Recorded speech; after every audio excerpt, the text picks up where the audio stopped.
Hello everyone, আসসালামু আলাইকুম। আপনারা সবাই কেমন আছেন? আশা করছি আপনারা সবাই ভালো আছেন। আলহামদুলিল্লাহ, আমরা সবাই ভালো আছি। শিরিন ডেইলি ব্লগে সবাইকে স্বাগতম। প্রতিদিনের মতো আজও একটি সুন্দর সকাল দিয়ে ভিডিওটি শুরু করছি। আমার ভিডিওটি যদি আপনাদের কাছে ভালো লেগে থাকে তাহলে অবশ্যই একটি লাইক দিয়ে দিবেন। আর যারা অলরেডি একটি লাইক দিয়েছেন তাদেরকে জানাই অসংখ্য ধন্যবাদ। প্রতিদিনের মতো আজও আমি আমার এই গাছগুলাকে রোদে দিয়ে দিলাম। আমার রুমের এই জানালা দিয়ে বেশ রোদ আসে, তাই আমি প্রতিদিনই গাছগুলাকে এখানেই রোদে দিয়ে থাকি। আর গাছগুলা দেখতে এত সুন্দর হয়েছে, মানে দেখতেই ভালো লাগে। আসলে গাছগুলাকে যত্ন করি বলেই গাছগুলা এত সুন্দর হয়েছে। তো চলে আসলাম রান্নাঘরে, সকালের নাস্তা বানাবো। ছেলে রাত্রেই বলছিল যে আম্মু তুমি অনেকদিন হয়েছে আলু ভাজি করো না, আজকে সকালে কিন্তু আলু ভাজি করবে। তো আমি প্রতিদিনের মতো আজও হাঁটতে গিয়েছিলাম। হেঁটে এসে ফ্রেশ হয়ে কিছু হালকা পাতলা ঘরে কাজ করে চলে আসলাম রান্নাঘরে। যেহেতু ছেলে আলু ভাজি খেতে চেয়েছে, এই জন্য আমি রাত্রেই কুটে ফ্রিজে রেখে দিয়েছিলাম। তো এখন আলু ভাজিটা করছি আর পাশের চুলায় চা বানাচ্ছি।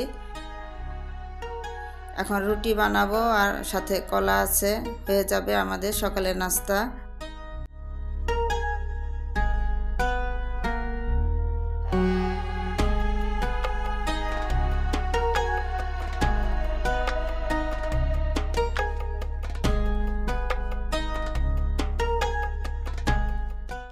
ভিডিওর এই পর্যায়ে এসে বরাবরের মতো আজকেও আমি আপনাদের রিকোয়েস্ট করব, যারা এখনও ভিডিওটি লাইক করেননি প্লিজ একটি লাইক করে দিবেন। আর ভিডিও রিলেটেড একটি হেলদি কমেন্টস করে দিবেন তখনই যখন আমার ভিডিওটি আপনাদের কাছে ভালো লাগবে। তো আমি সকালের নাস্তা করার পর সবসময় টেবিলটাকে গুছিয়ে নিই। অগোছানো আমার কাছে ভালো লাগে না, এই জন্য আমি সবসময় খাবার পর টেবিলটা ভালো করে গুছিয়ে নিই। তো এখন কিছু কাপড় ছিল, ধুয়ে ছাদে চলে আসলাম, কাপড়গুলো রোদে দিব। তো শীতের সকালে মিষ্টি রোদটা ভালোই লাগছে। শীতের মধ্যে যেহেতু বেলা ছোট, এজন্য আমি সকালই কাপড়গুলো ধুয়ে রোদে দিয়ে দিই, না হয়তো শুকাতে চায় না। তো আপুরা আপনাদের সাথে একটা জিনিস শেয়ার করব। দেখেন কি সুন্দর কবুতর। তো ভাবতেছি আমি একা উপভোগ করবো কেন, আপুদেরও দেখায় দেই। তো কবুতরগুলো দেখতে খুব ভালো লাগতেছে। তো আমি ছাদে আসলে বেশ কিছু সময় এখানে দাঁড়িয়ে ওদেরকে দেখি, আমার খুব ভালো লাগে। আর ছাদে আসলে এখানে একটা দোলনা আছে, এখানেও কিছুটা সময় কাটাই, বসি। আর আমাদের ছাদে গাছ আছে কিছু, ওগুলোও দেখি।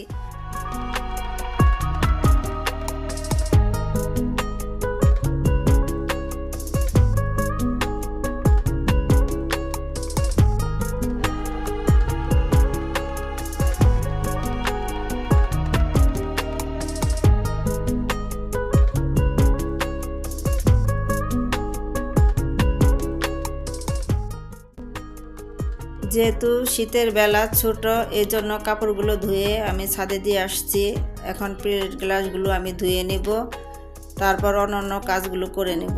প্রতিদিন রাত্রে খাবার পর প্লেট গ্লাসগুলো আমি রাতে ক্লিন করে রাখি। আর সকালে নাস্তা খাবার পর একটা দুটো করে অনেকগুলো হয়ে যায়, এগুলি এখন ক্লিন করে রাখবো।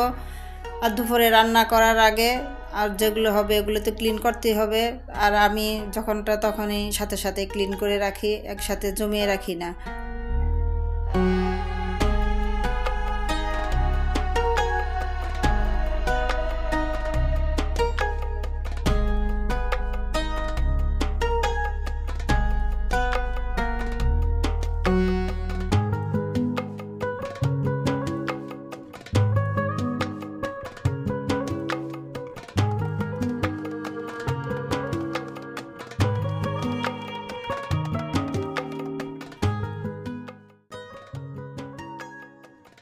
তো আমি আজকে সবজি রান্না করব, শীতের সবজি, অনেক ধরনের সবজি দিয়ে আজকে একটা সবজি রান্না করব। তো আমি সিম আর নতুন আলুগুলো কুটি নিয়েছি, এখন মূলাগুলো করছি, আর সাথে গাজরও দিব আর ফুলকপি, কচু চিংড়ি দিয়ে আজকে অনেক ধরনের সবজি একসাথে মিশিয়ে রান্না করব। আর সাথে মাছ ভুনা করব। তো আজকে যে ফুলকপিটা কুটে নিব, ফুলকপির মধ্যে দেখা যায় অনেক সময় পোকা থাকে, এর জন্য আমি ফুলকপি কুটে পানিতে ভিজিয়ে রাখি। ভালো করে দেখে নেই। তো পুরো ফুলকপিটা কাটা হয়ে গেলে আমি পানিতে ভিজিয়ে রাখবো, তারপর ধুয়ে নেব।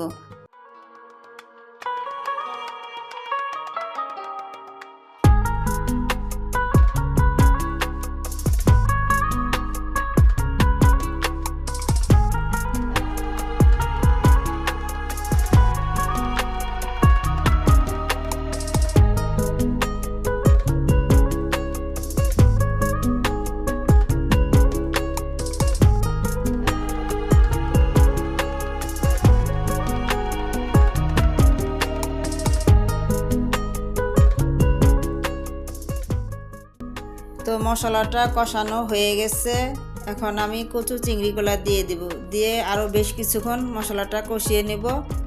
কষানো হয়ে গেলে সবজিগুলো দিয়ে দিব।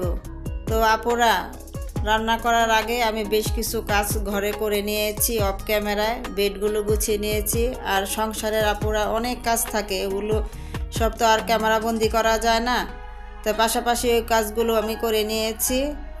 তো কথা বলতে বলতে সবজিটাও প্রায় কষানো হয়ে গেছে। তো এখন সবজির মধ্যে টমেটোটা অ্যাড করে দিলাম। তো আমার সবজি রান্নাটা প্রায় হয়ে গেছে। তো আপুরা, সবজি খেতে আমার মতো কে কে এত পছন্দ করেন কমেন্টস করে জানাবেন।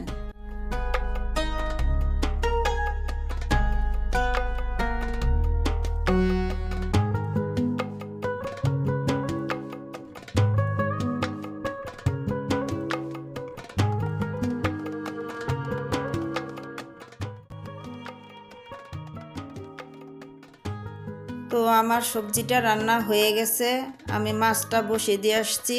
তো এদিকে মাছটা হতে থাক আর আমি ঘরের অন্যান্য কাজগুলো করে নিব। তো ঘরের অন্যান্য কাজ বলতে অনেক কাজই থাকে আপুরা, ঝাড়া মোছার কাজ অনেক কিছুই থাকে, এগুলি এখন করে নিব।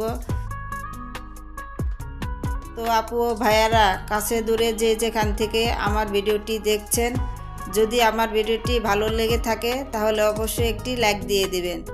আর যারা অলরেডি একটি লাইক দিয়েছেন তাদেরকে জানাই অসংখ্য ধন্যবাদ। আর যারা আমার চ্যানেলটি নতুন ভিজিট করছেন, যদি আমার ভিডিওগুলো ভালো লেগে থাকে তাহলে অবশ্যই সাবস্ক্রাইব করে আমার পাশে থাকবেন।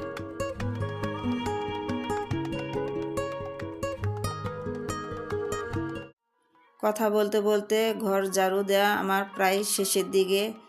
তো এখন আপুরা, ঘর ঝাড়ু দেওয়া হয়ে গেলে আমি ঘরের সব ফার্নিচারগুলো মুছে দিব। এটা আমি প্রতিদিনই করে থাকি, ঘর ঝাড়ু দেওয়ার পরে আমি ফার্নিচারগুলো মুছে থাকি।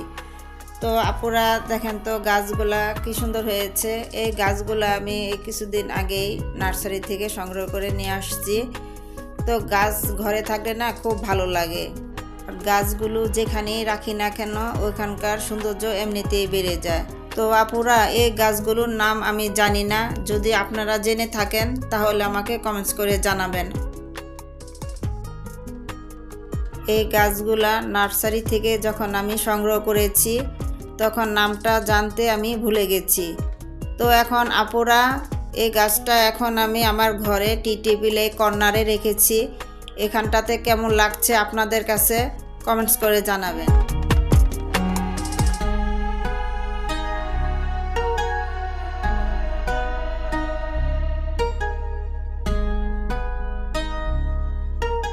তো আমার এই গাছটা আমি ঘরেই রাখি। তো কিছুদিনের জন্য আমি ছাদে রেখে আসছিলাম, তো এখন আবার নিয়ে আসছি, যে ভাবতেছি কিছুদিন এটাকে আমি ঘরেই রাখবো। আর আপুরা, এই গাছটা আমার অনেক দিনই এই গাছটা আমার সাথে আছে, প্রায় 5-6 বছর হবে এই গাছটার বয়স, আমি আমার সাথে রেখেছি। আর প্রতিদিন সকালবেলা আমি গাছগুলাকে রোদ্রে দিয়ে থাকি। তো এখন এই সরু একটা একটু মুছে নিব, নিয়ে কয়েন প্ল্যান্ট গাছটাকে আমি এখানেই রাখবো। তো আমার এই গাছগুলা আমি কোনো নির্দিষ্ট জায়গায় রাখি না, যখন যেখানে আমার রাখতে ভালো লাগে ঠিক আমি তখন ওইখানটাতেই রাখি।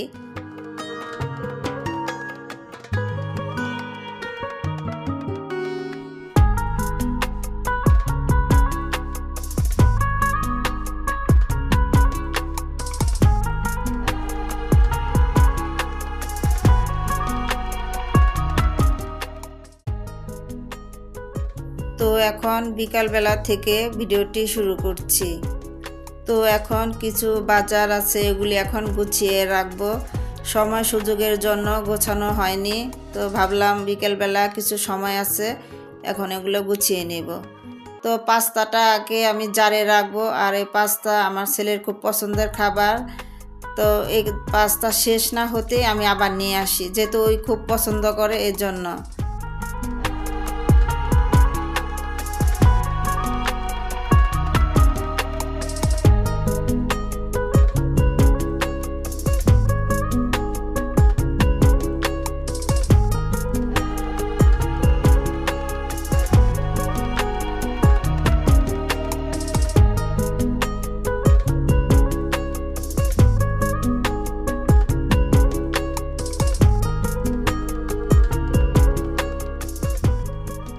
তো আজকের ভিডিওটি এই পর্যন্তই, দেখা হবে পরবর্তী ভিডিওতে।